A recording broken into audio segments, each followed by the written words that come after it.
때를 얻든지 못 얻든지라는 제목을 가지고 오늘 하나님 말씀을 함께 보도록 하겠습니다. 우리가 지금 사도행전 5장을 함께 다루고 있는데요. 지난 시간에 우리는 초대교회가 그 안에서 어떤 일이 일어나고 있었는지에 대한 일들을 함께 다루었습니다. 이 당시에 초대교회의 모습이 어떠한 모습이었습니까? 한마디로 얘기하면 희비가 엇갈리는 모습이다라고 얘기할 수가 있어요. 희비가 엇갈리는 상황 속에서도 그러나 교회는 어떤 교회였습니까? 흔들리지 않는 교회의 모습을 하고 있다라고 얘기했습니다. 희비가 엇갈린다라는 것은 1절부터 11절의 말씀에 먼저는 위기와 같은 상황이 있었기 때문이죠. 아나니아와 삽비라의 사건은 교회 안에 아주 충격적인 사건이지 않을 수 없습니다. 이 비극적인 사건 속에서 어찌 보면 교회가 큰 위기에 봉착할 수도 있고 어려움 속에 무너질 수도 있었겠지만 감사하게도 그들은 흔들리지 않았습니다. 왜냐하면 그들은 죽음을 묵상하는 자들이 아니었고 오히려 하나님을 경외하는 자들로 그들이 서 있었기 때문이다라는 사실이에요. 그리고 여러분 12절부터 16절까지의 말씀을 보면은 오히려 교회는 이 비극적인 사건 이후에 더 크게 또한 더 하나님 앞에 견고하게 세워지는 걸 볼 수가 있어요. 사도들을 통해서 나타났던 표적과 기사를 통해서 이제는 교회가 더 확산되고 확장되어지는 모습을 보여주고 있는 것입니다. 자, 중요한 건 교회가 단지 튼튼하게 세워지는 것만 있었던 것은 아닙니다. 그들에게 튼튼하게 세워지는 것뿐만 아니라 어떤 일이 또한 있었죠. 한 가지의 특징이 있었다 얘기했습니다. 13절의 말씀을 보면 나와 있죠. 13절 한번 보실까요? 한번 읽어보겠습니다. 시작. 그 나머지는 감히 그들과 상종하는 사람이 없으나 백성이 칭송하더라. 아멘. 그래서 우리가 포인트가 어떤 곳입니까? 백성이 칭송하더라라는 거예요. 자, 우리가 이것을 주목하는 이유는 뭐냐면 바로 최초의 교회의 모습은 그들만의 잔치가 아니었다라는 것입니다. 그러니까 복음이 들어왔고 그 복음으로 생명을 얻고 또한 교회가 확산이 되고 그 안에 견고하게 세워지는 그 과정 속에서 자신들만의 리그가 아닌 주변 사람들에게도 영향을 주고 있는 모습을 오늘의 말씀은 뭐라고요? 백성이 칭송하더라라고 얘기를 해주고 있는 거예요. 그러면 여러분 이 부분이 매우 중요한 포인트였던 걸 기억하시길 바랍니다. 왜냐하면 무분별하게 뒤섞이지도 않았지만 고립되지도 않았기 때문입니다. 여러분 이것이 어떻게 보면은 교회에 가지고 있어야 될 정체성이에요. 교회는 세상과 무분별하게 뒤섞여서는 안 됩니다. 교회라고 하는 공동체가 그래서요 어떻게 보면은 물에 물 탄 듯 술에 술 탄 듯 사람들이 모이기만 하면 되는 것이 아닙니다. 이 자리는 많은 사람들이 모였다고 해서 좋은 교회가 아니라 선명한 복음과 믿음을 통해서 세워져야 하기 때문에 교회인 것입니다. 할렐루야. 그러므로 여러분 12절과 13절의 말씀에 감히 그들과 상종하는 사람이 없었다, 그들이 모이기를 힘썼다라는 얘기는 마치 폐쇄적인 공동체처럼 보일지 모르겠습니다. 그러나 여러분 안심하실 것은 복음이 그들에게 각인되어서 그들을 붙잡고 있다면 이것은 단지 그들에게만 영향력을 미치는 것이 아니라 영향을 발하게 되어지는 거예요. 그러므로 영향력이 있어서 주변을 변화시키고 있는 이 교회의 모습, 이것이 바로 초대교회의 모습이었다라는 사실을 우리가 보게 되어지는 겁니다. 사실 이건 지금 우리가 사는 이 시대에도 교회의 변함없는 특징이어야 함을 믿습니다. 오늘 저와 여러분이 다니는 이 교회는 어떤 모습이어야 합니까? 타협할 수 없고 물러설 수 없는 진리를 가진 교회여야 한 줄 믿습니다. 우리의 말씀, 우리의 복음, 진리는 타협해서는 안 돼요. 물러서서도 안 됩니다. 그러나 스스로 고립되어서도 안 됩니다. 우리들만의, 우리끼리만 이러한 모습으로 달려가서는 안 되는 거예요. 교회가 정체성이 흔들리지 않아야 한다는 거죠. 교회는 세상 속에 교회여야 한 줄 믿습니다. 교회는 세상 속에 그리스도인으로서의 모습으로 세워져야 된다는 사실이에요. 여러분 여기서 우리의 정체성이 흔들리지 않는 교회가 되길 바랍니다. 우리 옆에 있는 분에게 이렇게 인사하겠습니다. 우리는 흔들리지 않는 교회입니다. 아멘. 이제 여기서 우리가 중요한 한 가지를 더 이야기할 필요가 있어요. 오늘 말씀으로 넘어오면 어떤 일이 일어납니까? 교회를 향한 반응은 이 칭송만 있었다는 것이 아니라는 거죠. 교회를 향한 반응이 칭송만 있었느냐? 그렇지 않습니다. 오늘 본문의 말씀을 보니까 칭송이 아닌 박해가 시작되는 것을 볼 수가 있어요. 17절과 18절의 말씀을 한번 읽어볼까요? 17절 18절입니다. 시작.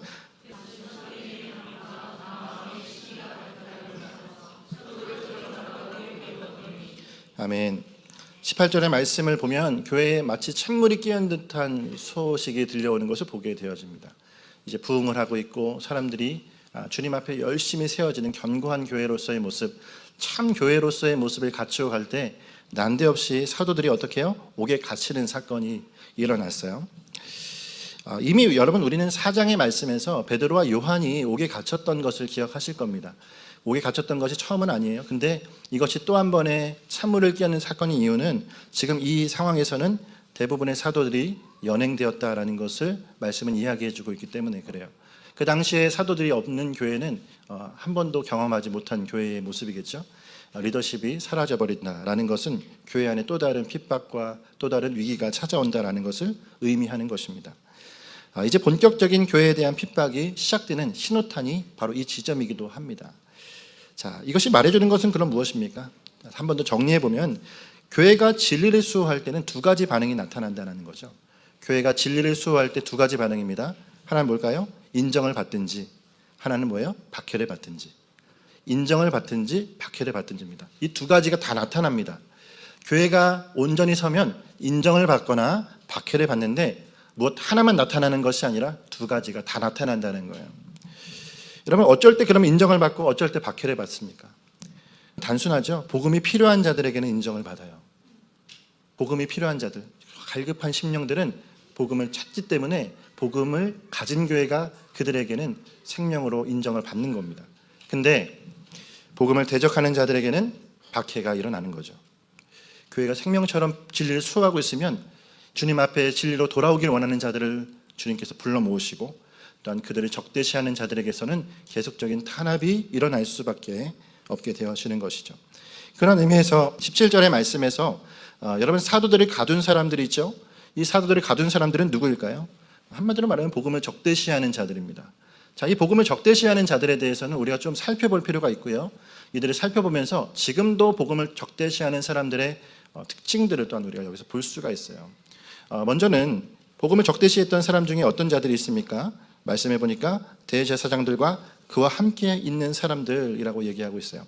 먼저는 대제사장들이라고 얘기하는데요. 이 대제사장이 누굴까요?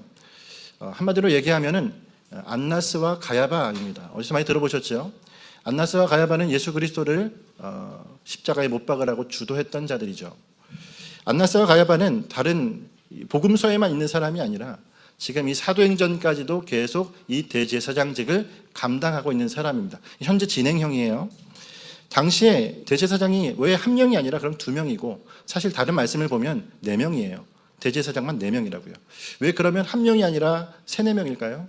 그 이유는 무엇이냐면 이들이 다 친인척 관계이기 때문입니다. 그러니까 돈으로 얽혀 있고 인맥으로 얽혀 있는 혈연으로 얽혀 있는 자들이기 때문에 그래요. 이 말씀에서도 안나스는 바로 이 가야바의 장인입니다. 그리고 가야바는 안나스의 사위가 돼요. 그러니까 이 둘의 관계는 서로 뗄래야 뗄 수 없는 관계의 모습인 것을 보여지고 있어요.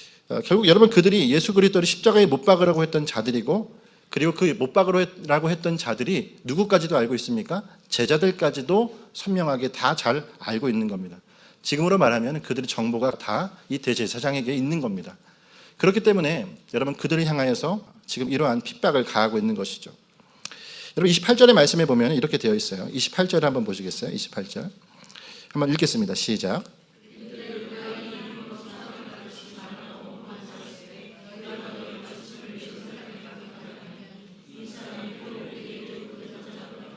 아멘. 자, 그들은 예수님을 모르지 않았습니다. 맞죠? 왜요? 예수님의 그 피를 우리에게 돌리고자 하는 것이다 라는 의미는 뭐예요? 예수님이 누구인지를 정확하게 알고 있고 이 제자들은 예수님의 피를 우리에게 돌리고자 하는 것이구나 라는 자신들만의 의도가 있는 것입니다. 생각이 있어서 지금 핍박하고 있다는 의미를 얘기해 주고 있는 거예요.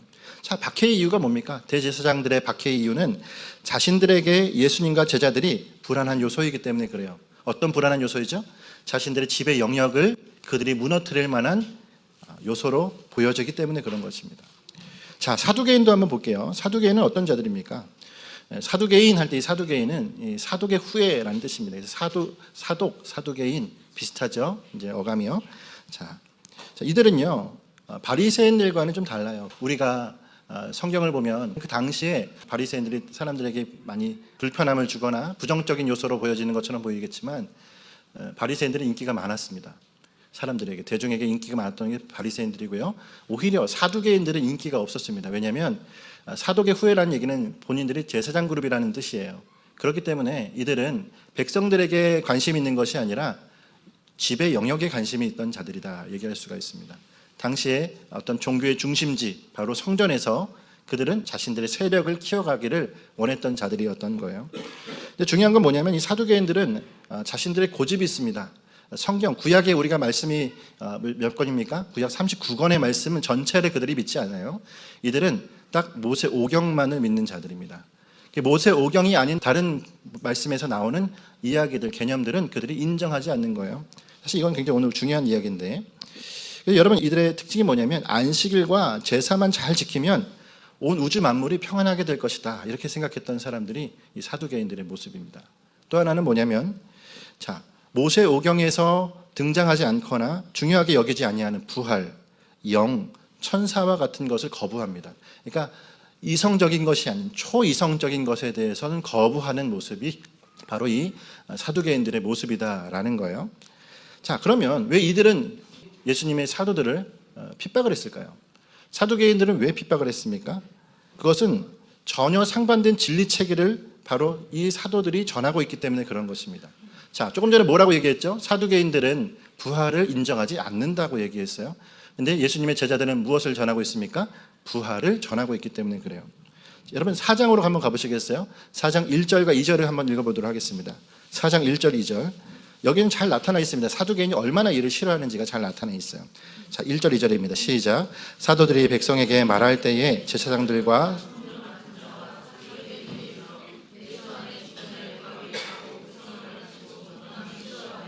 아멘. 죽은 자의 부활이 있다고 백성을 가르치는 것을 싫어한다는 얘기는 그냥 흘러가는 얘기가 아니라 의미가 있는 얘기예요. 사두개인들은 부활을 인정하지 않는데 그 부활을 전하고 있으니 싫어하는 겁니다.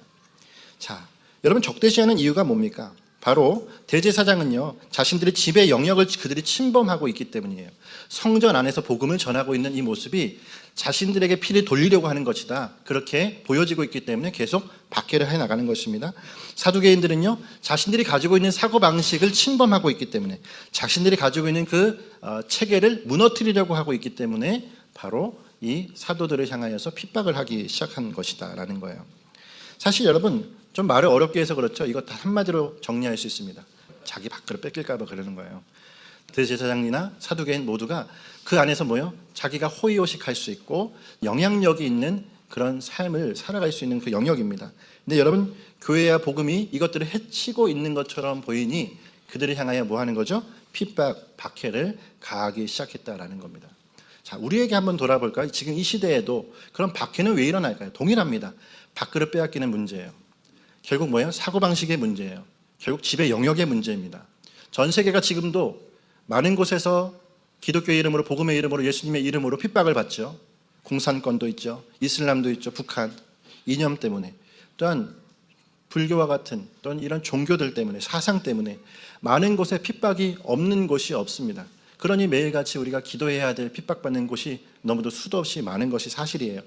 여러분 근데 그 근저에는 무엇이 있습니까? 바로 자기의 밥그릇을 뺏기지 않기 위해서 몸부림치고 있는 누가 있습니까? 사람 말고 뒤에 사단이 있습니다. 사단은 내 밥그릇 뺏기기 싫은 거예요. 여러분 세상 사람들이 사단의 밥그릇이라니까요. 사단은 절대로 빼앗기기를 원치 않는 것입니다. 그리고 그의 하수인이 되어서 끝까지 발악을 하도록 이야기하는 거예요. 그러니 계속 교회와 마찰과 어떤 씨름과 박해가 일어나고 있는 거죠. 근데 여러분 굳이 멀리서 찾아볼 필요도 없습니다. 우리 주변은 어떨까요? 여러분과 제가 있는 이 주변도 마찬가지입니다. 싸움의 근원을 찾아가 보면 아무리 세련된 말을 우리가 붙이더라도 결국은 그 안에 무엇이죠? 밥그릇 싸움이에요. 여러분 삶의 자리를 한번 돌아보시겠습니까? 일터에서 어떠십니까? 복음이라는 것이 우리 가운데 들어왔을 때 그 복음 때문에 싸움이 일어난다, 박해가 일어난다, 시기와 미움이 우리 가운데 닥친다. 그 안에 근원적인 모습을 보면 자신들의 견고한 진이 빼앗기기 싫은 그 모습을 하고 있는 누군가를 발견하시게 될 겁니다. 그렇기 때문에 그 안에서는 계속적인 핍박이 일어나는 거죠. 그러면 여러분 오늘 우리에게 필요한 것이 뭘까요? 박해가 우리 가운데 당연시 되어질 수밖에 없는 이때에 저와 여러분에게 필요한 것은 말씀과 기도입니다. 할렐루야. 말씀과 기도가 왜 필요할까요? 진리편에서 나를 지키기 위해서 말씀을 보아야 하는 거예요. 진리편에서 내가 무너지지 않기 위해서 진리의 말씀을 그 곁에 두어야 하는 것입니다. 주중에 신방을 하는데 한 지체가 그렇게 얘기하더라고요. 내 주변에 너무도 큰 싸움이 있고 가족의 불화가 있고 어려움 때문에 매일같이 전화통화 때문에 힘들어 죽겠는데 그럴 때 목사님 말씀이 가까이 있으니 좀 살겠습니다. 여러분 사는 정도가 아니라 그 말씀이 그를 생명으로 이끌 뿐만 아니라 그 전쟁에서의 승리를 안겨줄 줄을 믿습니다. 또한 여러분 기도해야 됩니다. 기도는 왜 합니까? 견고한 진을 파하기 위한 것은 기도입니다. 나 자신뿐만 아니라 지금 복음을 들어야 될 그 누군가도 그 마음에 있는 견고한 완고함을 깨트려야 되는데 그것은 우리의 힘으로 깨트릴 수 있는 게 아니에요. 기도하는 자를 통하여 주님께서 그 기도를 들으시고 일하실 때에 그 견고한 것은 무너지게 되어질 줄을 믿습니다. 결코 주님은 혼자 하지 않으십니다. 우리의 기도를 들으시고 함께 일하고 계시는 하나님이라는 사실이에요. 그러므로 여러분 특별히 우리 안방을 위해서 늘 기도하시게 되는 거예요. 내 안방은 어디입니까? 여러분 한번 나의 안방이 뭘까요? 집에 있는 안방 말고요. 내 안에 있는 이 안에 있는 성전이 주님 앞에 온전하게 세워지길 위해서 정말 나는 말씀과 기도로 나아가고 있느냐. 여러분 우리가 있는 이 가정이 또한 이 있는 교회와 우리의 일터가 정말 주님 앞에 온전히 세워지고 있느냐. 이 나라가 그렇게 세워지고 있느냐. 여러분 말씀과 기도가 우리 안에 충만하게 되어질 때 여러분 그 안에서 생명이 흘러나올 줄을 믿습니다. 자, 그렇다면 이제 이 상황이 이제 어떻게 흘러갈까요? 자, 우리는 이걸 생각해 볼 수 있습니다. 사도들이 옥에서 말씀과 기도가 충만했을까요? 그렇지 않았을까요? 사도들이 지금 교회의 가장 능력 있는 시대를 살아가고 있을 이 사도들의 모습이 감옥에 끌려 있다고 해서 낙심해 있을까요? 아니면 그들이 그 안에서도 생명의 소망을 가지고 있을까요? 당연하지 않습니까? 너무도 당연히 우리가 유추해 볼 수 있는 거예요. 여러분 그러한 그들을 향하여서 놀라운 일이 일어나요. 철창도 그들을 가둘 수 없는 일들이 일어나는 것입니다. 철창도 그들을 가둘 수 없습니다. 18절부터 20절의 말씀을 한번 읽어볼까요? 18절부터 20절입니다. 한번 읽겠습니다. 시작. 사도들을 잡아다가 옥에 가두었더니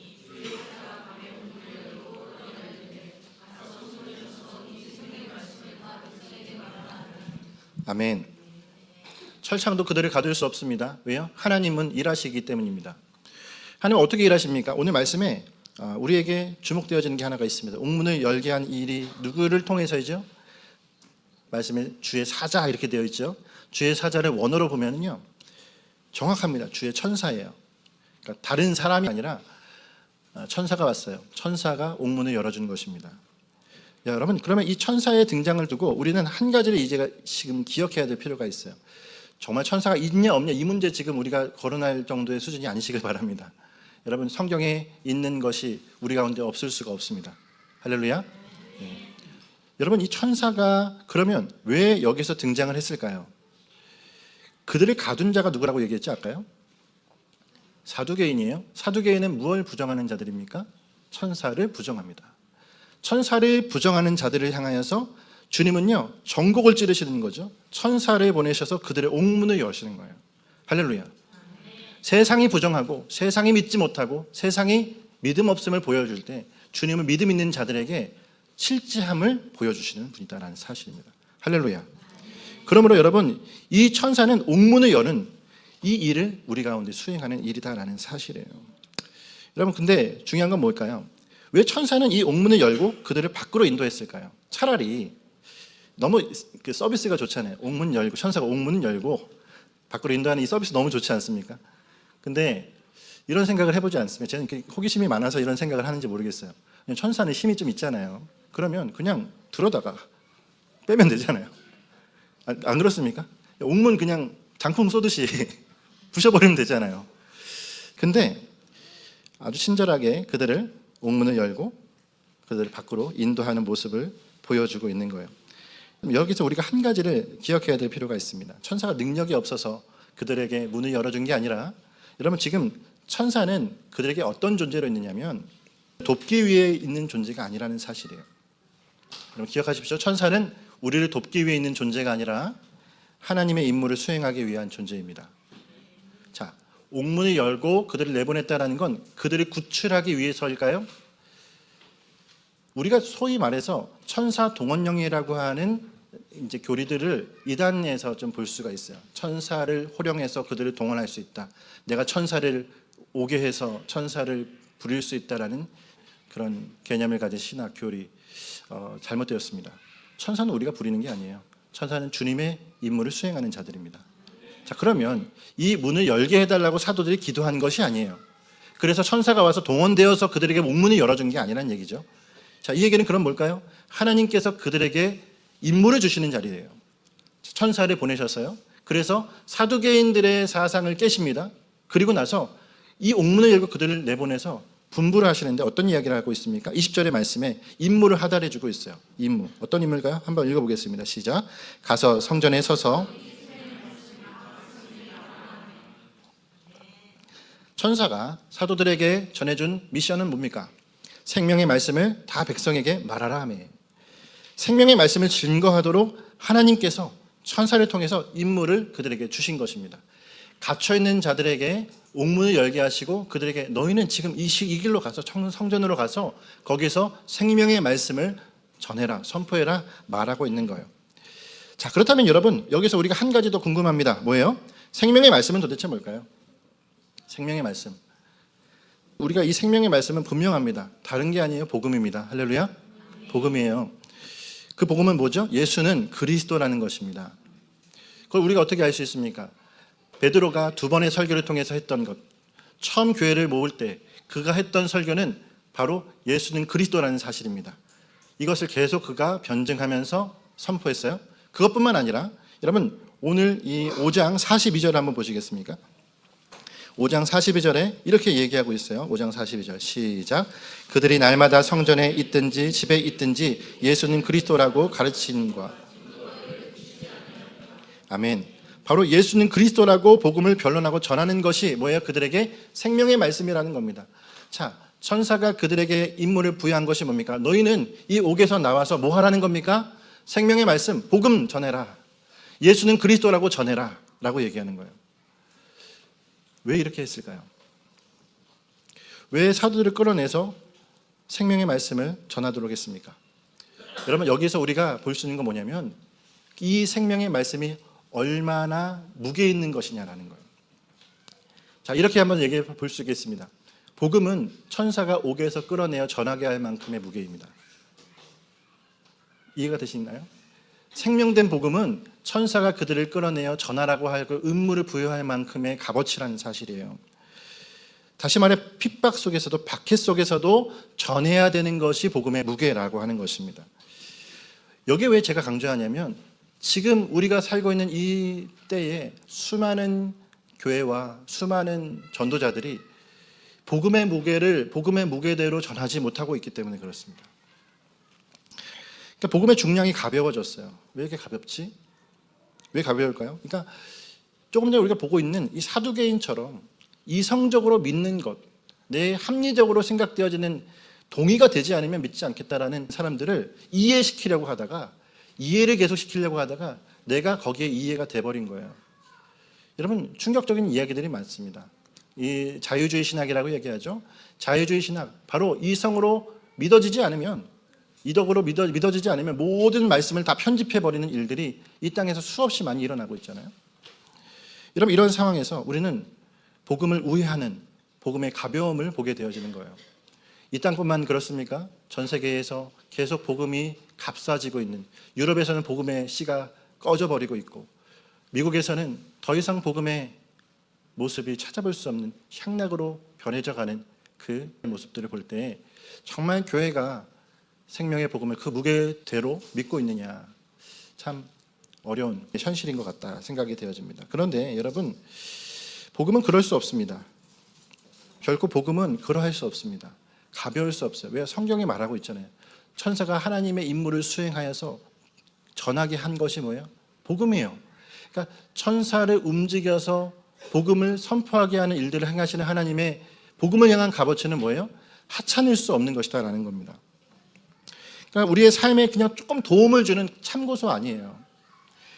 그러니까 저 여러분에게 삶에서 좀 뭔가 내 삶에서 이것이 필요하고 위로가 필요하고 내 삶에 어떤 힐링이 필요해서 치료가 필요해서 그저 복음의 한 구절, 말씀 한 구절을 읽는 정도로 복음은 값어치 되어서는 안 된다는 것입니다. 내 자아를 바꾸지도 못하는 복음으로 전해지고 믿고 있는 모습이라면 교회는 많이 병들어 있는 것이라는 사실이에요. 결코 복음은 그러할 수 없는 것입니다. 누군가 지금도 다른 이유가 아닌 복음 때문에 여러분 옥에 갇히고 있습니다. 누군가는요 옥에 갇히고 있어요. 오늘도 우리가 함께 기도했던 사람 중에 어떤 분이 계십니까? 백선교사님은 지금 복음 때문에 모스크바로 끌려가셨습니다. 어떤 사람은 복음 때문에 목숨까지도 지금 위태로운 상황이 있습니다. 여러분 생각해 보세요. 같은 복음인데, 맞죠? 여러분 우리가 믿는 이 성경의 말씀이 다릅니까? 다르지 않아요. 여기 나와 있는 이 생명의 예수 그리스도가 저 다른 나라에서는 다르게 번역되어 있거나 다른 성경을 가지고 있는 게 아닙니다. 근데 누구는 이것 때문에 생명의 위협을 받으면서도 이 말씀을 지키기 위해 달려가고 있고, 한편에서는 이 말씀이 이해가 안 된다고 내 이성이 합리적인 것으로 말씀을 바꾸고 있다니까요. 제가 너무 여러분에게 화를 내는 게 아닌데, 이 두 가지 중에 그럼 무엇이 맞을까요? 복음을 대할 때 무엇이 맞겠습니까? 여러분 사실 복음은 변한 적이 없습니다. 복음은 초대교회 그때의 그 복음의 능력과 무게는 지금까지도 한 번도 변화된 적이 없어요. 수많은 자들이 이 복음 때문에 구원을 받고 주님 앞으로 돌아왔습니다. 여러분 복음의 능력은 하등 변하지 않습니다. 중요한 건 무엇이 문제일까요? 사람이 문제죠. 우리가 문제인 겁니다. 우리는 이 복음을 어떻게 여기고 있습니까? 오늘 이 자리에도 마찬가지입니다. 저와 여러분이 오늘 교회로 예배로 모였습니다. 이 예배 여러분 어떤 예배입니까? 오늘 뭐 어떤 좋은 예와 아니면 좀 나를 깨우는 어떤 좋은 아니면 인사이트한 무언가가 있을까? 여러분 이런 게 아니라 오늘 제가 전할 수 있는 건 이 사도행전 5장의 말씀에 나오는 복음입니다. 생명의 복음이 오늘 저와 여러분에게 정말 생명처럼 여겨졌으면 좋겠습니다. 사도들을 옥에서 꺼내는 것이 복음이에요. 사도들을 옥에서 꺼낸 그 천사를 동원해서 옥에서 꺼내는 것이 너희들 생명 때문에 너희 구출하려고 한 게 아니야. 복음을 내가 전하기 위해서 옥문을 연 거야라는 얘기예요. 여러분 그러면 오늘 이 복음이 저 여러분에게 어떤 무게인지를 아는 자라면 그 은혜를 가지고 우리는 어떻게 살아가야 되겠습니까? 여러분 복음이 이제는 우리 안에 놀라운 은혜의 복음이 되었으면 좋겠습니다. 예수 생명의 값입니다. 할렐루야. 오늘 여러분 우리가 이 복음 앞에서 그러한 생명을 주님 앞에 올려드리는 자가 되었으면 좋겠어요. 어느 가정이라고 말씀은 드리지 않겠습니다. 근데 한 가정에 제가 함께 식사를 하는데 어린 아이가 그 식사하는 자리에서 이제 엄마도 있고 할머니도 있고 이제 그런 가정이었어요. 근데 한 아이가 이렇게 이야기를 한 게 대뜸 밥 잘 먹고 있다가 지금까지 나를 인도하신 주님이라면 내 생명을 드려도 아깝지 않을 것 같다. 여러분 이거 초등학생이 한 얘기예요. 지금까지 나를 인도하신 주님이라면 내 생명을 드려도 아깝지 않을 것 같다. 제가 그 얘기를 같이 그 곁에서 들었는데 우선은 그 할머니 되시는 분이 이렇게 얘기하더라고요. 내가 부끄럽다. 여러분 저는 이 고백을 들으면서 그래, 한 아이가 정말 생명으로 복음을 경험하고 그 생명이 내 안에 있다는 사실을 알면 이 반응이 너무도 당연한 것인데 우리가 그 반응의 당연함을 너무 모르고 살았구나. 여러분 어린 아이도 복음이 내 안에 생명이 되면 내 모든 삶을 드려도 아깝지가 않습니다라는 고백을 하는 거예요. 오늘 여러분 우리가 파송하는 선교사님의 나중에 얼굴을 보시면 얼마나 앳될지 몰라요. 근데 여러분 그 어린 나이에도 주님의 복음이 생명이 되면 열방을 품는 것입니다. 왜요? 왜 그럴까요? 누군가는 지금도 합리성을 따지면서 이 말씀이 내 안에 이해가 되지 않는다, 뭐 한다, 동의가 안 된다, 이걸 어떻게 믿냐, 그렇게 반응하는데 누군가는 왜 생명을 겁니까? 내 모든 걸 바쳐도 아깝지가 않을 것 같아요 라는 고백을 합니까? 왜 그렇게 할까요? 여러분 여기 생명이 있기 때문에 생명을 발견한 자는 반응은 당연히 그러한 것입니다. 할렐루야. 여러분 그러니까 다 선교사로 나가라는 거 아니에요. 우리 어린아이가 그런 고백을 했어요. 선교사로 나가겠습니다. 아니요. 선교사로 나가고 안고를 떠나서 그런 고백을 할 수 있는 자라면, 그런 고백이 있으면 여러분 뭔들 못하겠어요. 뭔들 못하겠냐고요. 이 세상, 험한 세상, 정말 우리에게 모든 가진 것 다 빼앗으려는 이 땅에서 그 고백 하나가 내 안에 정말 각인되어 있으면 무언들 못하겠습니까? 할렐루야. 그럼 자신에게 물어봅시다.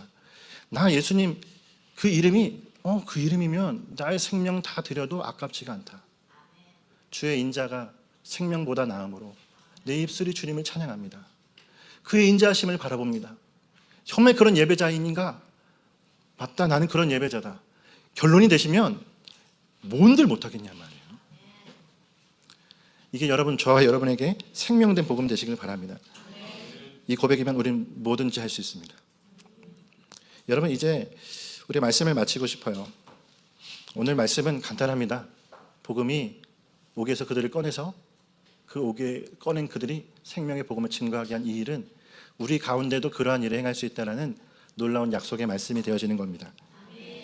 다 어떤 분은 지금 이 일의 씨름이 다 달라요. 학력에 따라 다를 수 있고요, 생활에 따라 다를 수 있고요, 또한 연령에 따라 다를 수 있습니다.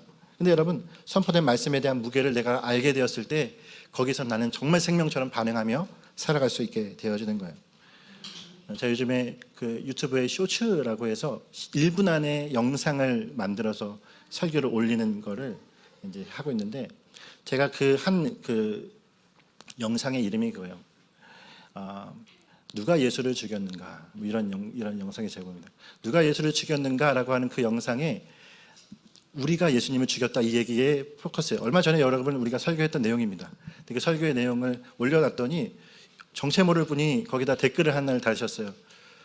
뭐라고 댓글을 하면 이분은 전혀 복음을 모르시는 분이에요. 그분이 이렇게 댓글을 달았습니다. 네 돈 버는 거 말고 그 복음이라고 하는 게 나와 무슨 상관이 있냐? 우리나라 사람들과 무슨 상관이 있냐? 너 저 말하는 거예요. 그래서 너 돈 버는 거 말고 그게 뭔 상관이 있냐? 반말을 이렇게 딱 해놓더라고요. 그래서 제가 거기다 반말로 썼어요. 나도 상관이 있다. 돈의 문제가 아니라 생명의 문제이기 때문이다. 써놨어요. 그러면서 그 사람에게 너에게도 필요하다. 이렇게 써놨습니다. 너가 예수님을 죽였다고 써놨어요. 잘 믿을지 모르겠습니다. 쓰면서도 왜 반말이야? 그래서 썼어요. 근데 여러분, 예수가 내 안에 생명이라는 사실이 저에게도 생명이지만 그 사람에게도 생명이어야 됨을 믿습니다. 여기 모든 분들이 저는 그랬으면 좋겠어요. 그냥 왔다가 터만 밟고 돌아가는 그런 곳이 되지 않고, 성전에서 복음을 외쳤던 사도들의 그 복음의 선포의 외침을 통해 교회가 세워지는 것처럼, 교회는 다른 걸로 세워지는 것이 아니에요. 사람 많은 어떤 프로그램으로 세워지는 것이 아니라고 했습니다. 여기에서 복음이 선포되었고 복음을 믿는 사람들이 이 자리에 그 복음을 듣고 주님 앞에 달려가는 거예요. 할렐루야. 여러분, 대한 유대교 장로회입니까? 대한 뭐예요? 예수교 장로회. 대한 선불교 장로회 아니에요. 대한 예수교 장로회입니다. 예수 그리스도가 이 주일에 그 생명 다한 예수의 생명이 전달되지 않으면 우리가 어찌 예수교 장로회라고 얘기할 수가 있어요. 오늘 그 생명이 저 여러분에게 전달되어지고, 또한 오늘 이 자리가 그 생명으로 충만하기를 간절히 소망합니다.